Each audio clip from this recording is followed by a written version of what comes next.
Coming up in this week's edition of Hawkeye Sports Report, Iowa's offense was firing on all cylinders against UNI, and an unlikely game-changer surfaced as a new weapon. And 5 athletes became the newest members of the Iowa Athletics Hall of Fame over the weekend. We'll hear their reaction coming up. And field hockey and volleyball are set to open up Big Ten play this weekend. Hear their thoughts on Hawkeye Sports Report.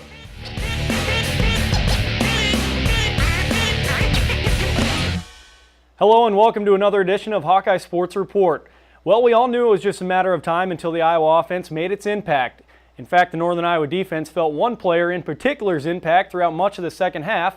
Starting fullback Mark Weissman was thrust into running back duties, where he went on to gain 113 yards and score 3 touchdowns. It was quite the storyline Saturday, but players and coaches know this week is a new week, and they remain focused on the task at hand.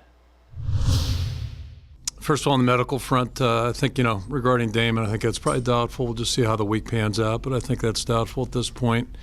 Greg Garman, we'll see. He's probably got a little better chance than Damon does, and we'll see how the next couple of days go before we make any judgment on that. So, I think we have to plan as if both guys aren't going to be there. Otherwise, I think we're in pretty good shape health-wise, and that's a positive.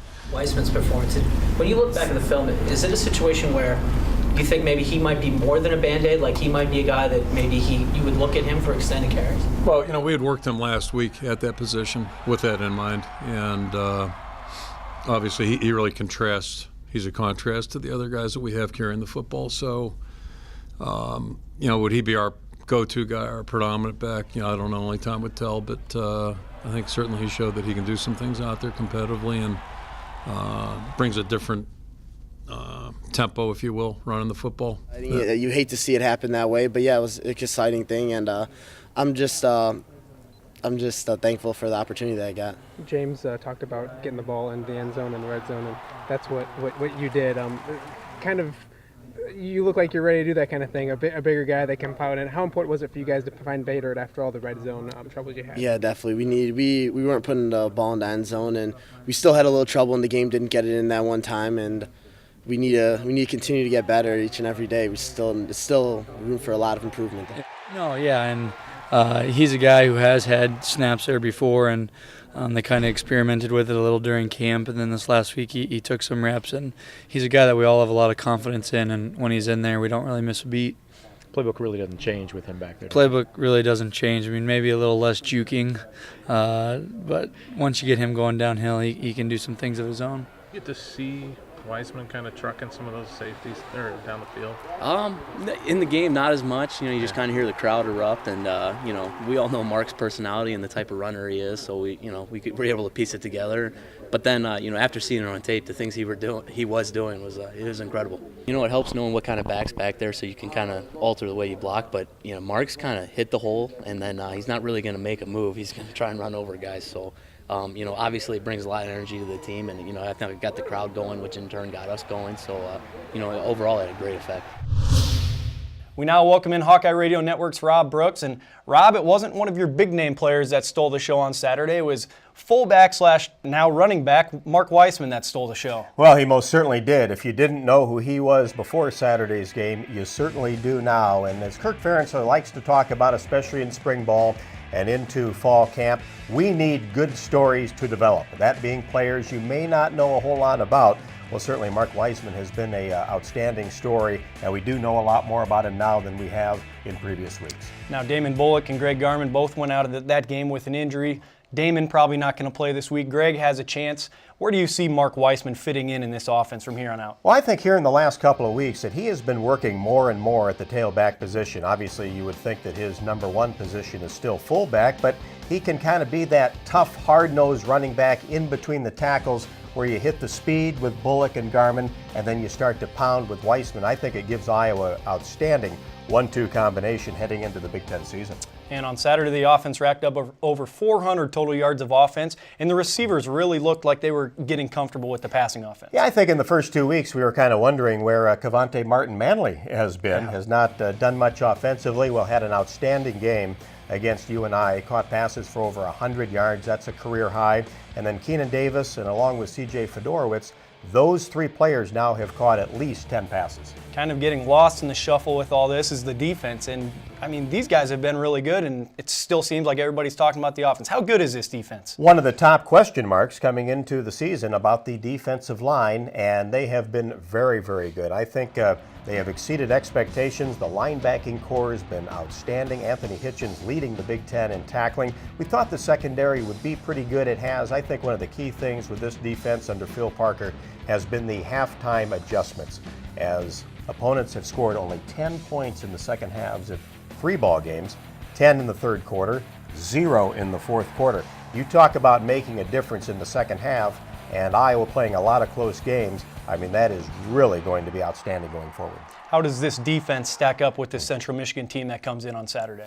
Well, I think Central Michigan, like a lot of MAC schools, have playmakers, and one of them is Titus Davis. He's a big threat on the outside. He's got 8 passes for 115 yards in just 2 games.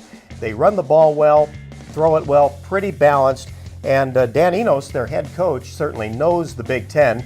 He was a quarterback at Michigan State from 87 to 90, and of course Central Michigan coming off a loss 2 weeks ago against Michigan State. Coach Ferentz mentioned that he wants to keep developing players, get some more weapons that can go with Keenan Davis and C.J. Fedorowicz. Is this a type of game that we can see some of those weapons, get some good reps, I guess you could say? Well, we saw Jordan Cotton get into the game, and I think Don Shumpert is another player that can come along, and I think you're starting to see more and more players in the wideout position making sure that they can go 3 and 4 wide when they need to, and then start to develop that depth. And I think it's a key game on Saturday for James Vandenberg and that receiving core to kind of get on the same page, as we are not far away from the Big Ten season. Yep, just 1 week away here. Rob, thanks as always for joining us, and we'll see you next week. Thank you. Looking forward to it. All right, we will be right back after this.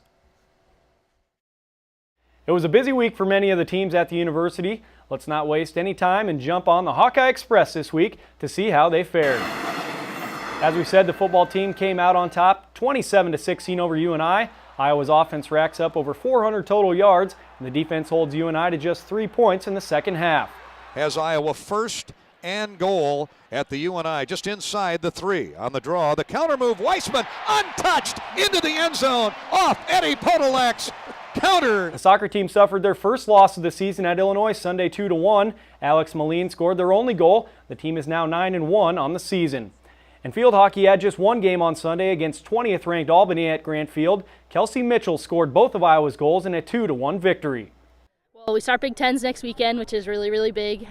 So we're just going to probably get back to some basic fundamentals early on in the week and just get after it. We just got to maintain our focus and kind of recommit to everything we started out with at the beginning of the season, carry that into Big Tens. We're excited. We just want to keep getting better every day and build our momentum throughout the rest of the season. We obviously have to kind of regroup a little bit. This game is really physically taxing, so I think we need to kind of regroup, get some film sessions in, and as always, we're trying to just crank it up each week and improve on offense and defense and all of our set pieces, and so it's really not going to change. It just gets probably a little bit different vibe when you know you're heading into conference. The volleyball team had a tough weekend, winning 1 out of their 3 matches at the Marquette Invitational, falling to 8-5 on the year. Junior Bethany Yeager was named to the all-tournament team as she had 67 digs on the weekend. And the women's golf team was in action down at New Mexico, where they finished tied for 13th. Christy Cardwell led the way with the team, with the tied for 9th place finish at 1 over par. And the men's golf team hosted their only home event of the fall down in Burlington Sunday through Tuesday. They finished 4th out of 15 teams with a team score of 13 over par. Stephen Ime paced the team with a finish tied for 2nd place with a 3-round total of 7 under par. Fall counts as much as the spring as far as rankings and all the things that we do and trying to get to the NCAA tournament. And one of the things that goes into that is we play quite a bit of golf in the fall. So 5 big tournaments, highly ranked schedule, and we need to play well and beat a lot of teams to be ranked high enough to go to the NCAA tournament. So it's very important. The team's still looking good. It's only the 2nd meet of the year, so we still got some stuff to work on. But I mean, we have no seniors on the team this year, so we're pretty young and inexperienced. But I think by the end of the fall, we'll be where we want to be. The week just played solid. Today was probably my worst ball striking day, but I didn't make any detrimental mistakes like I did the last 2 days. So the score was still there, and just played solid. The putter was hot, and that's always a nice thing. We hung in there real nice today.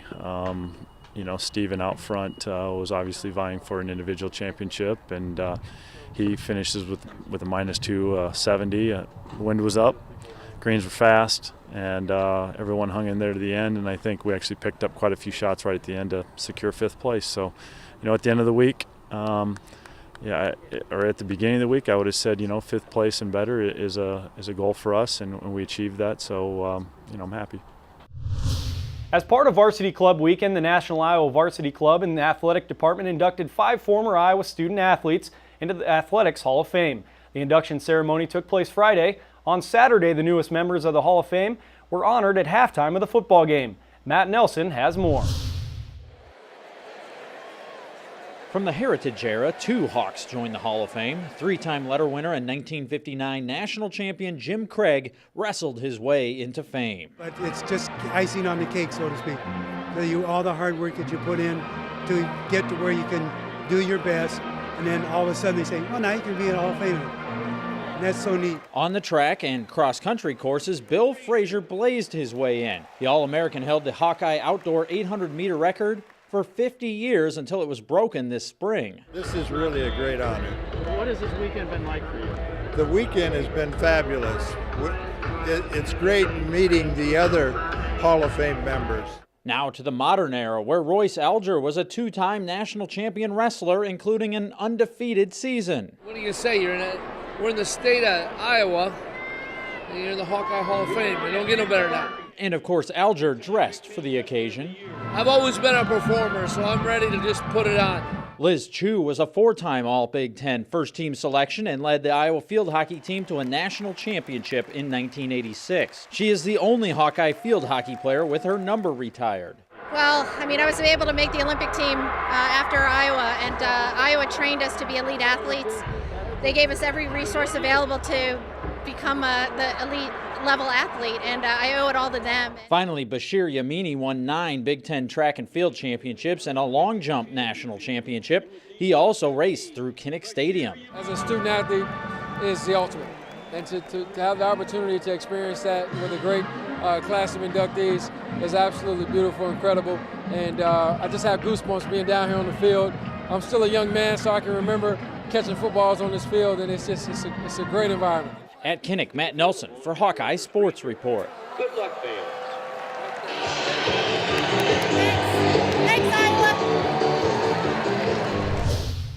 Thanks a lot, Matt, and congratulations to all of those that were inducted this past weekend. It's now time to check out this week's Hawkeye Plays of the Week. This week's Play of the Week comes courtesy of Mel Pickert and Alex Moline. Watch out for Mel Pickert's foot here. Similar to a shot we saw just a couple weeks ago from Pickert, she lets it fly off the free kick from about 40 yards out. This is called using your head. Alex Moline in the perfect place at the perfect time. She connects on the header for her first goal of the season.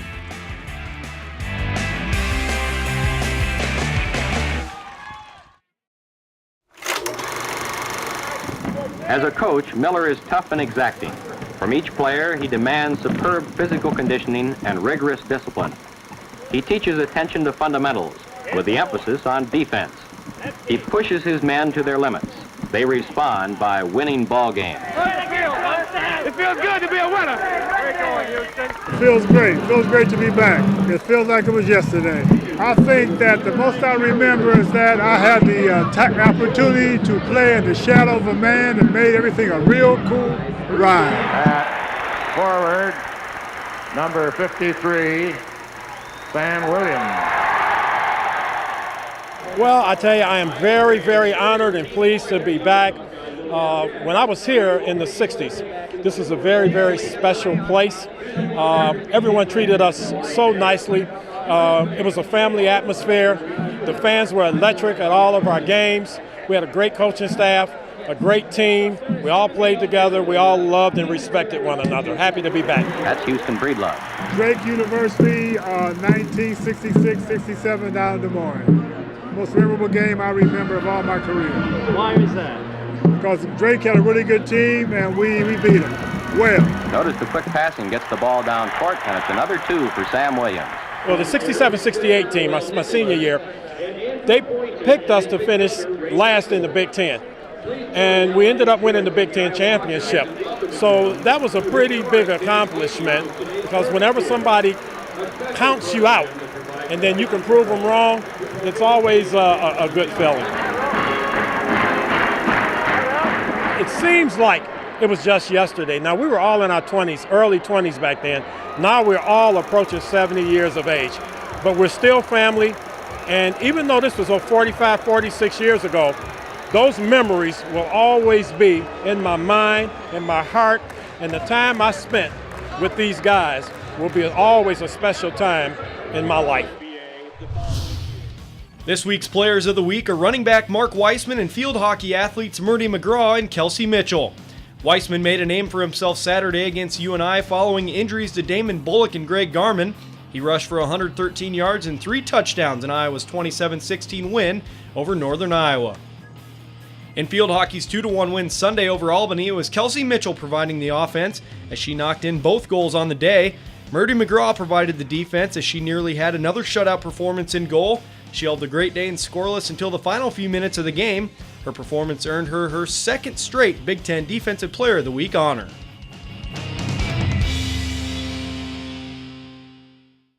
Welcome back to Hawkeye Sports Report. The fall is a busy time for athletic teams around the university. Not only are the fall sports in session, but also a majority of the spring sports.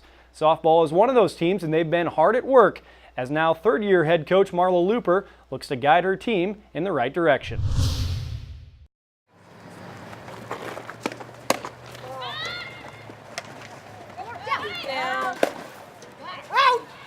Yeah, we're fortunate that we are spring sport. We get 5 weeks or 6 weeks, however long we want in the fall, to really hone on our skills. Challenge is keeping it game speed. It's another reason why we inter-squatted. Really try to keep the game a little quicker than we'd have it practice every day, because it's easy to do if you slow it down, real easy. But as soon as you have an opponent that speeds the game up for you, you've got to pick it up. So we want them to be comfortable going quick. The black and gold scrimmage is always fun.